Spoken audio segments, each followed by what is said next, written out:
Au nom du Père et du Fils et du Saint-Esprit, ainsi soit-il. Eh bien, chers frères, le 29 juin, c'est bien sûr la fête de Saint-Pierre et Saint-Paul. Ordinairement, c'est aussi un jour d'ordination sacerdotale. Cette année, parce que nous tombons un dimanche pour cette fête, eh bien, les ordinations ont eu lieu le 27 juin, fête du Sacré-Cœur. Mais ordinairement, l'anniversaire des prêtres est bien souvent le 29 juin.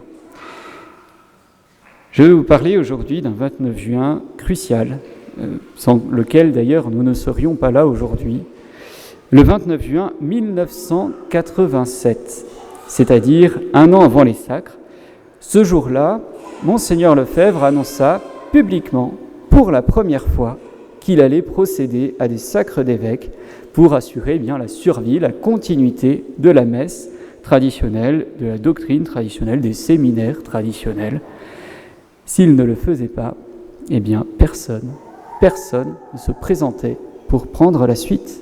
Aucun évêque n'était prêt, sauf Monseigneur de Castromayer, tout aussi âgé, au Brésil, eh bien, à ordonner des évêques qui accepteraient de faire des prêtres traditionnels.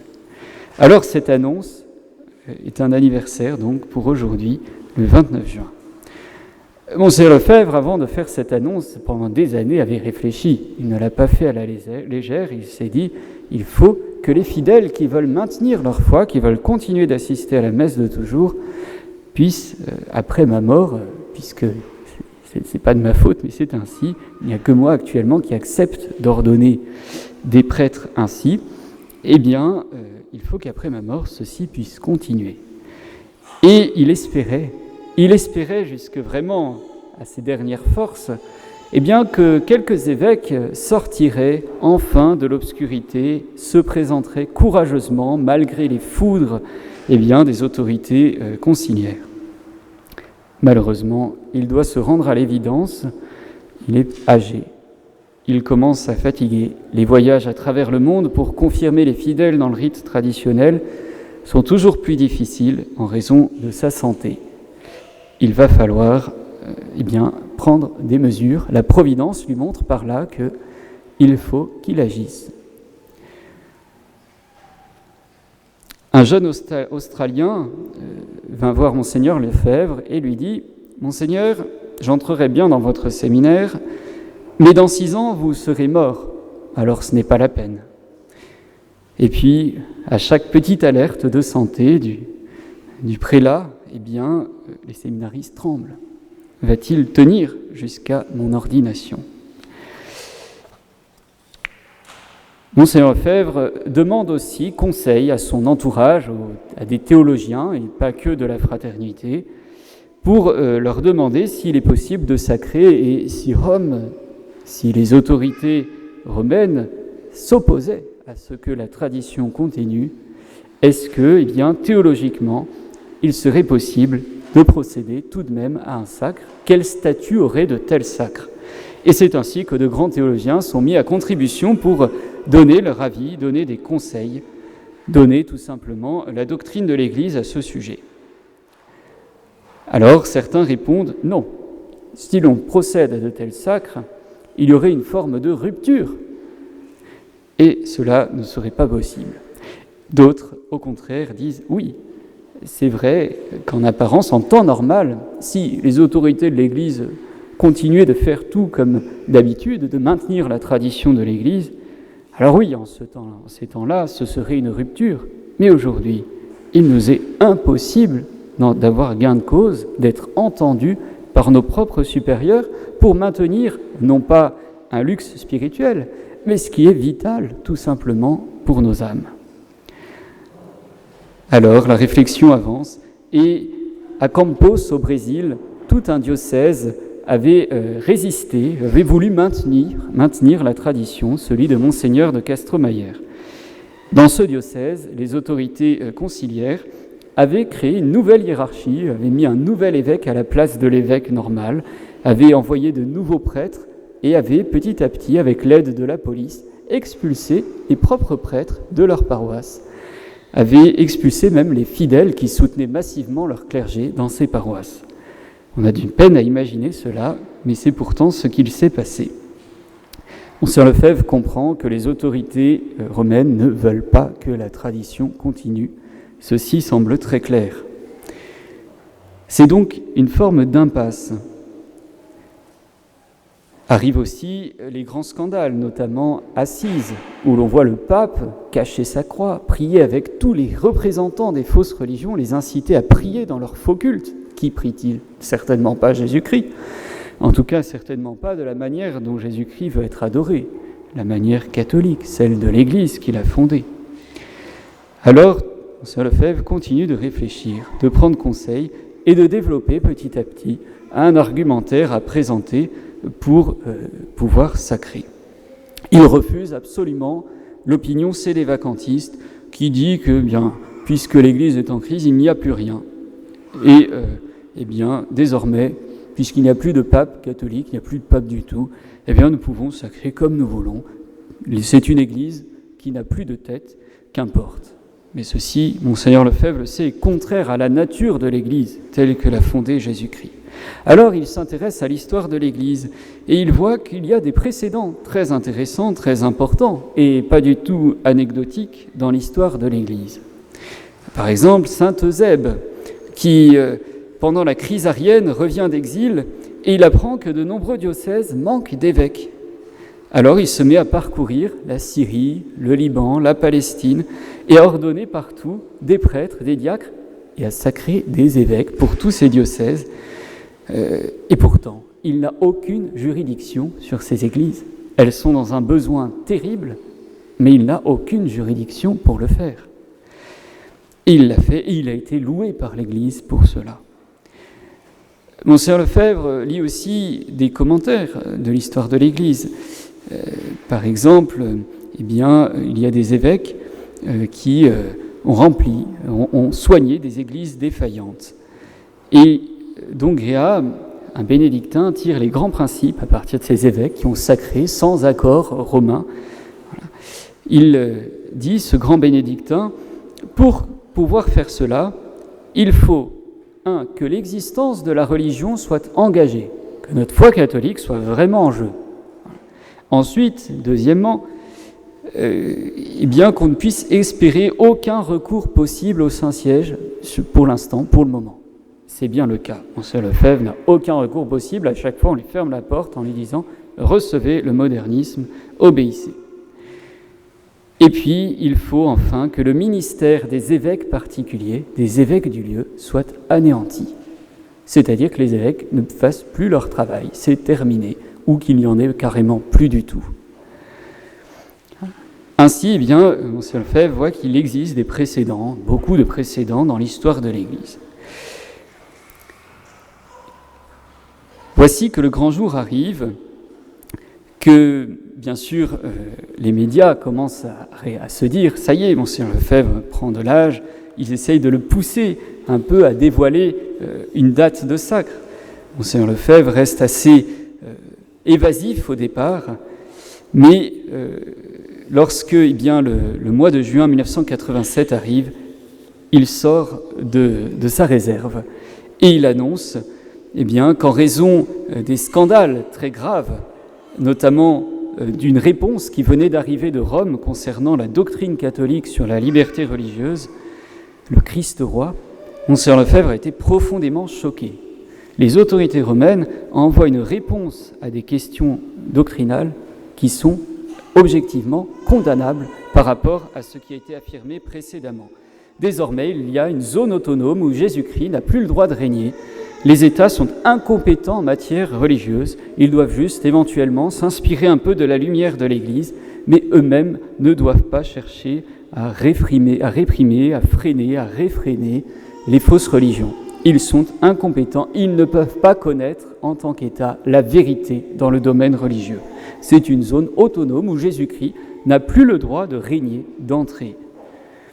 Cela est très grave, extrêmement grave. Cet espace d'autonomie sociale soustrait à la charité de Dieu, ça c'est une nouveauté, et une nouveauté qui a été condamnée précédemment. Monseigneur Lefebvre dit qu'il n'existe pas de domaine de non-intervention de l'État par rapport aux actes publics humains. Bien sûr, l'État peut tolérer parfois certaines choses s'il ne peut pas faire autrement. Mais il ne doit jamais se déclarer incompétent concernant la vérité. L'État a été créé par Dieu, c'est l'homme qui a été créé pour vivre en société. C'est donc qu'il doit reconnaître le bon Dieu. Alors, devant ces scandales, Monseigneur Lefebvre annonce des sacres. Il dit « Il s'agit d'une nécessité évidente. C'est pourquoi il est vraisemblable que je me donnerai des successeurs pour continuer cette œuvre, parce que Rome, actuellement, est dans les ténèbres. » Il se fixe la date de la fête du Christ-Roi, justement en raison de ce problème. Coup de tonnerre, car cette fois-ci, ça y est, les choses sont bien dites, bien affirmées. Un magistère nouveau, sans racines dans le passé, contraire au magistère de toujours, ne peut être que schismatique, dit-il.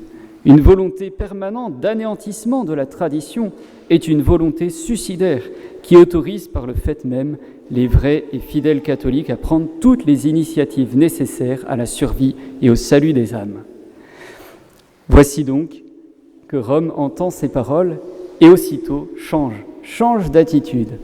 Rome espérait en effet que Monseigneur Lefebvre meure de sa bonne mort sans avoir sacré, sans avoir osé franchir ce pas.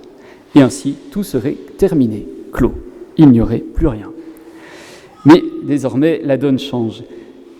Le cardinal Ratzinger, futur Benoît XVI bien plus tard, invite Monseigneur Lefebvre au Saint-Office le 14 juillet, donc très peu de temps après. Et il s'obstine, malheureusement, à dire que l'État est incompétent en matière religieuse. Monseigneur Lefebvre dit « Mais l'État aussi a une fin éternelle. C'est pas l'Église, c'est l'Église, Monseigneur. Ce n'est pas l'État. L'État ne sait pas. » Mais alors, Saint Louis, qui était chef d'État, était-il donc complètement ignare en matière religieuse ? Bien sûr que non. Monseigneur Lefebvre est effondré et il explique au cardinal Ratzinger les fondements de son choix. Alors Ratzinger comprend qu'il est absolument déterminé à sacrer. Voici qu'il dit « On vous accordera un évêque pour les ordinations. On va trouver un arrangement. Vous continuerez comme vous faites. Demandez un cardinal protecteur. Faites vos propositions. » Rome offre des négociations. Monseigneur Lefebvre, méfiant, se dit « Avançons, essayons de voir ce qui se passera bien. » Il se doute qu'il va être difficile de collaborer puisque nous ne sommes pas du tout dans le même état d'esprit, nous n'avons pas la même volonté de maintenir la tradition, mais après tout, la Providence présente une possibilité, voyons bien. Le 27 août 1987, à Fatima, à défaut du pape, Monseigneur Lefebvre vient consacrer la Russie au cœur immaculé de Marie. Et là, il réunit ses proches, dont les futurs évêques. Il parle de ce fameux visiteur qui est proposé par Rome. Et il dit qu'il risque de nous diviser, d'écarter des séminaristes, des prêtres, de semer la division dans nos maisons si nous le recevons. Comment peut-on suivre ces gens-là s'ils ne croient plus à la divinité, à la royauté de notre Seigneur ? À quoi bon attendre, dit Monseigneur, procédons au sacre. Mais ses conseillers, ses collaborateurs lui demandent de ne pas précipiter les choses. Attendons, voyons où mène cette ouverture romaine. Monseigneur suit cet avis. Voici qu'un cardinal visiteur va visiter toutes les principales maisons de la fraternité, le cardinal Gagnon. Ce cardinal, bien sûr, est mandaté par Rome, mais n'a pas de pouvoir décisionnel, évidemment. Il va faire ainsi la visite de toutes nos maisons, prieurés, écoles, séminaires, mouvements de jeunes, noviciats. Partout, il est content. Et il apporte à Rome bien des projets de solutions, vraiment des félicitations. Partout, il demande aussi aux prêtres qu'il rencontre « Comment voyez-vous la solution ?» Et partout, il se s'entend répondre qu'un prêtre de la fraternité soit sacré évêque. Le voyage s'achève le 8 décembre à Écône et le cardinal, enthousiasmé par ce qu'il a vu, assiste à la messe pontificale d'un évêque qui est normalement suspens, interdit. Il assiste à l'engagement toute une promotion de séminaristes dans la fraternité Saint-Pédis, dans le cœur en surplis, d'une fraternité qui, aux yeux de Rome, n'existe plus et est supprimée. Et il continue en allant écrire dans le livre d'or du séminaire que la Vierge Immaculée écoute nos prières ferventes pour que l'œuvre de formation merveilleusement accomplie en cette maison trouve son rayonnement pour la vie de l'Église. Alors, Monseigneur Lefebvre propose ses candidats à l'épiscopat à Rome, afin qu'une décision, un mandat puisse être donné. Il dit « Je suis décidé à sacrer au moins 3 évêques le 30 juin prochain, en espérant avoir l'approbation de Jean-Paul II. Mais s'il ne devait pas me la donner, je passerai outre pour le bien de l'Église, pour la perpétuité de la tradition. » Le cardinal Ratzinger, la curie romaine est affolée.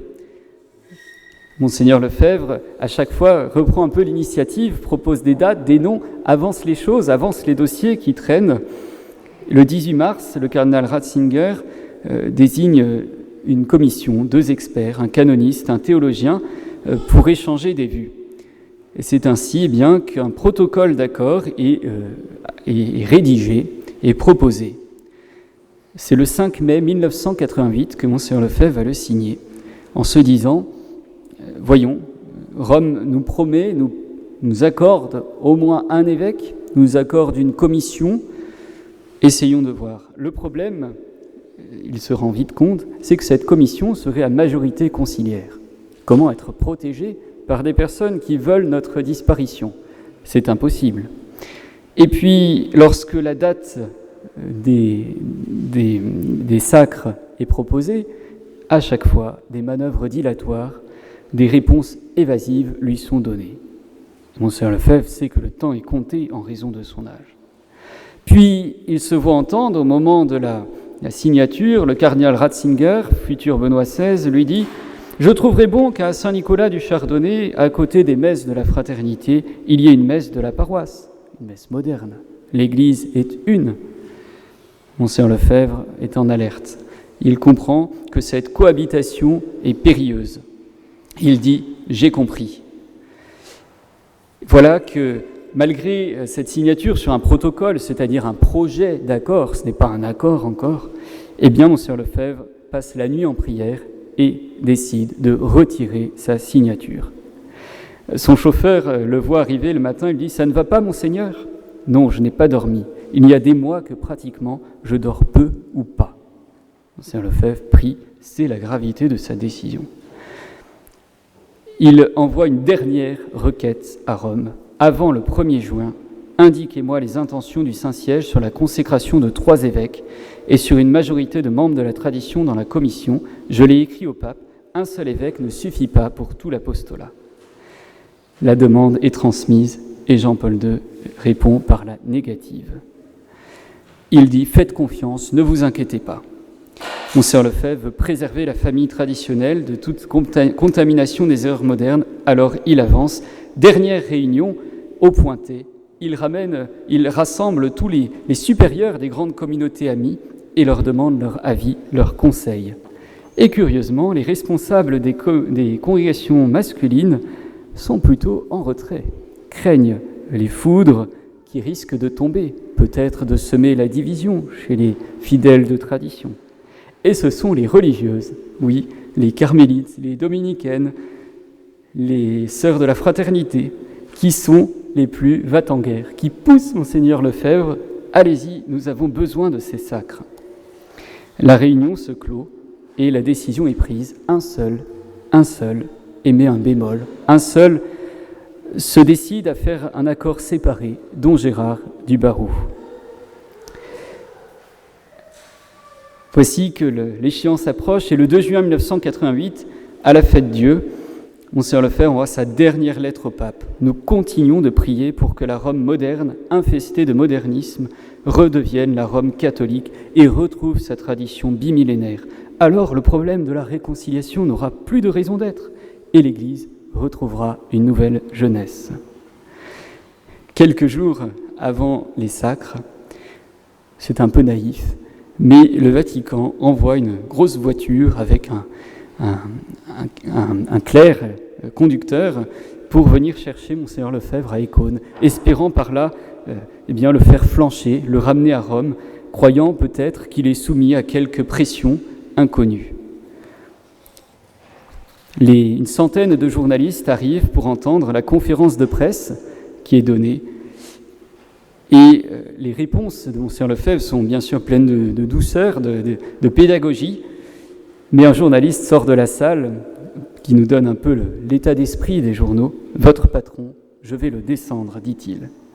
C'est donc un procès médiatique qui risque d'arriver.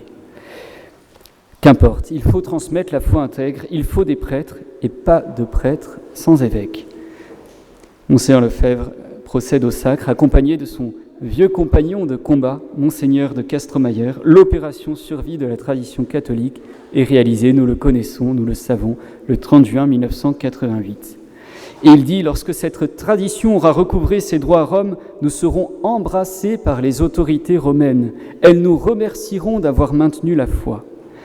Oui, les médias vont sans doute titrer « schisme, excommunication », mais nous sommes persuadés que toutes ces accusations et ces peines dont nous sommes l'objet sont absolument nulles. Nous vivons dans une crise sans précédent dans l'Église, crise qui la touche dans sa substance même, qui est le saint sacrifice de la messe, le sacerdoce catholique. Je suis ici pour accomplir mon devoir, faire une profession publique de foi. Et ainsi, Monseigneur Lefebvre procède au sacre. Et enfin, Monseigneur Lefebvre peut dormir. Désormais, son visage s'illumine, il a accompli son devoir, il a transmis ce qu'il a reçu. En revenant à la sacristie, après cette longue messe, dans la chaleur terrible avec son grand âge, il dit « J'ai cru que je n'allais pas arriver au bout. » Mais désormais, tout est accompli et il ne lui reste plus qu'à regarder ses évêques accomplir leur ministère et à chanter son Nunc Dimittis, faire ses adieux, s'approcher de Dieu pour toujours. Remercions, mes bien chers frères, cet évêque, sans lequel nous ne serions pas là, nous n'aurions plus rien. Même les communautés qui aujourd'hui le renient, Ecclesia Dei, eh bien, n'existeraient pas sans cet acte fondateur au départ. Alors remercions le ciel et eh bien, prions, car nous n'avons plus que 2 évêques et sans nul doute, il faudra bien que la providence nous permette d'avoir d'autres évêques, des évêques catholiques. Au nom du Père et du Fils et du Saint-Esprit, ainsi soit-il.